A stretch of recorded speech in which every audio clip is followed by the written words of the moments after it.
You pay 65, you said? No, 265, yeah. If a debt collector calling you for a debt, I need you to play it just like this. Ring, ring, ring.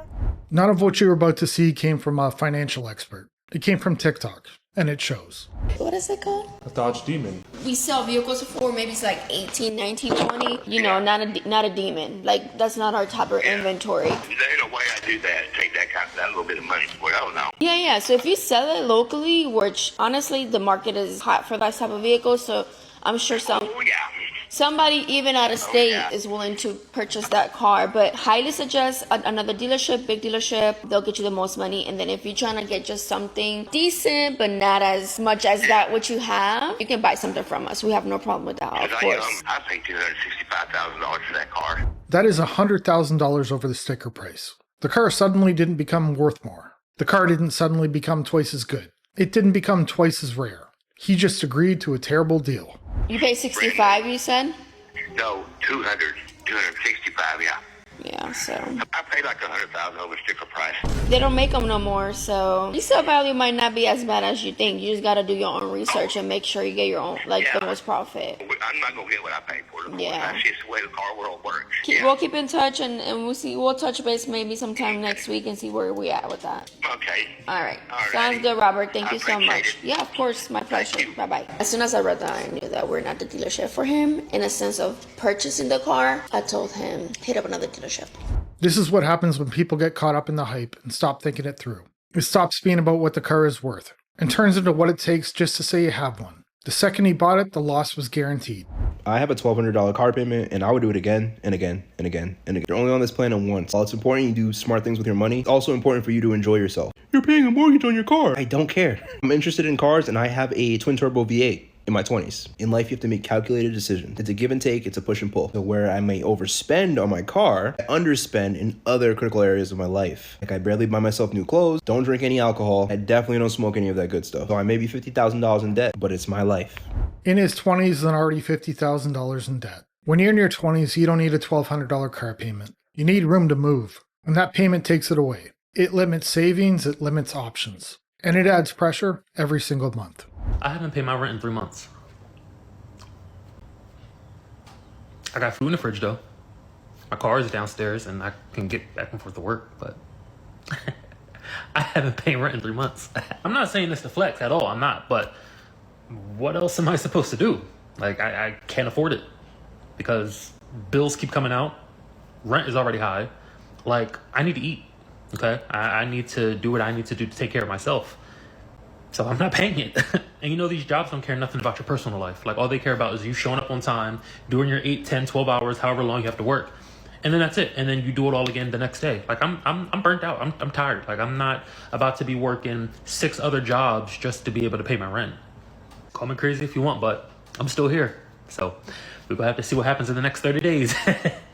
If rent isn't getting paid, nothing else matters. Not the car, not the lifestyle. Housing comes first, whether people like it or not. If I were in that situation, I'd pay what I could. It would show you're not ignoring the problem. Landlords notice effort, and effort buys you time. Don't pay your credit card off. What if we all collectively decided we are going to max out our credit cards and not pay it off? Like, if we got a group of, say, like 100,000 people to max out their credit cards and then not pay it off, what are they going to do? And say we got more people to do that. All those credit card companies, they're going to go completely bankrupt. What's going to happen to the American dollar? It's not even real. The American dollar does not exist. Like, there's not a certain amount of money that we have that's connected to the gold, to how much gold we have. That is completely screwed up. We need to do something. We need to come together and make a change.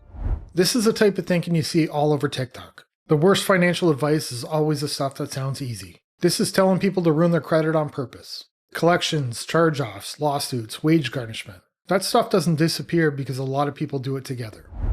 If a debt collector calling you for a debt, I need you to play it just like this. Ring, ring, ring. Hello, this is Portfolios Recoveries. Can I speak to Diamond Rent? Who's calling? This is Debt Collector ABC. Can you confirm your address before I settle with the call? No. Okay, well, I'm calling for a debt on your behalf, saying that you owe XYZ to this creditor. Are you trying to make a payment today? Can you send me an itemized bill and a wet signature stating that this is my debt? Yes, we can try to send that over. But are you going to make a payment today? Well, I've been informed that you... This is what happens when people start looking for ways out instead of ways through. They're not trying to fix the debt. They're trying to escape it. Everything becomes about shortcuts, loopholes, tricks. Anything that avoids taking responsibility.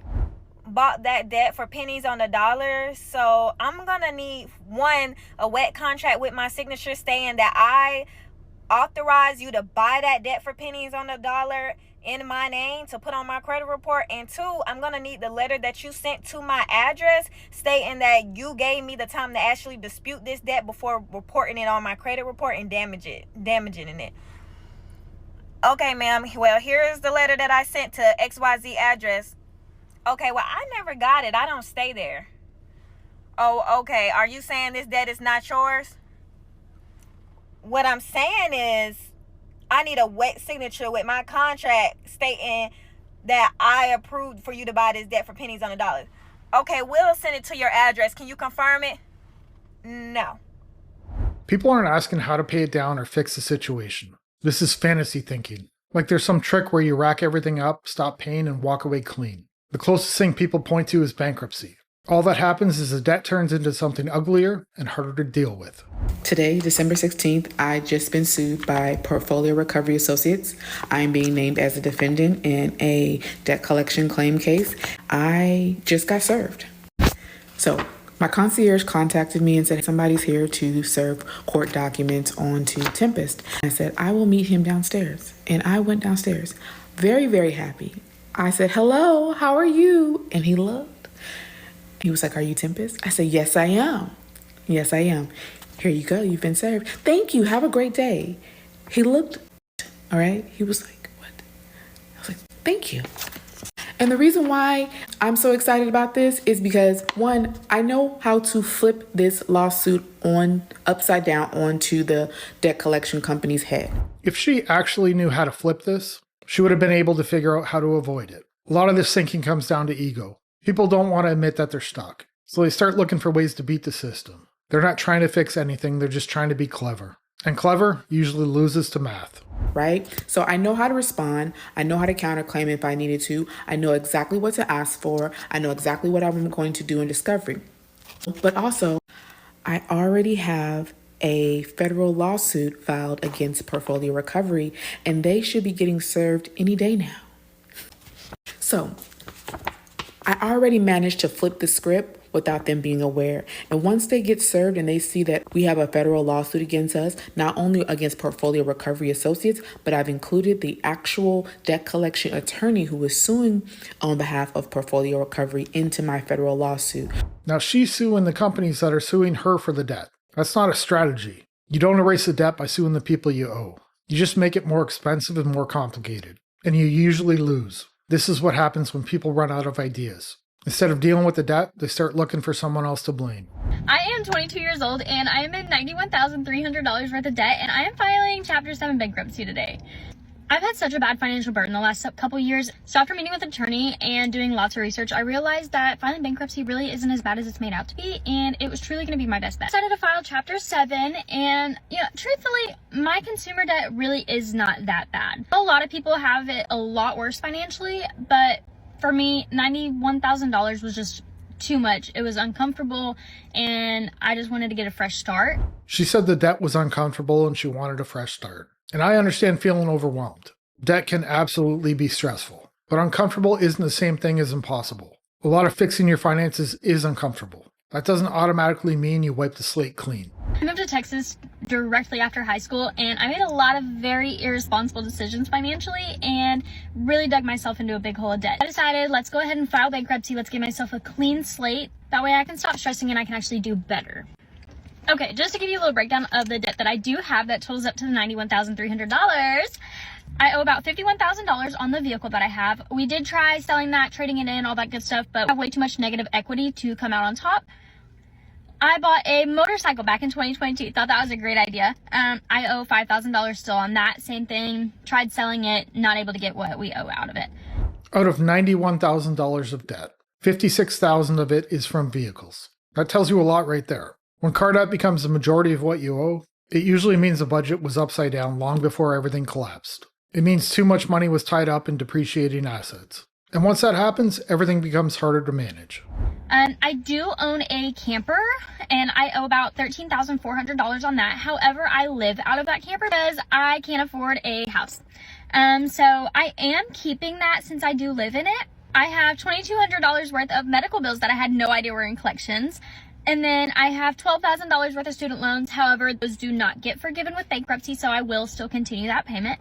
And then I have about $7,700 worth of credit card debt, all coming into a grand total of $91,300. None of this is complicated. It's just uncomfortable to deal with. Cars getting financed past reason, debt being ignored instead of handled, shortcuts replacing discipline. Every example in this video comes from the same place, avoiding reality for as long as possible. If you want to see more, you know what to do. I'll see you in the next one. Bye.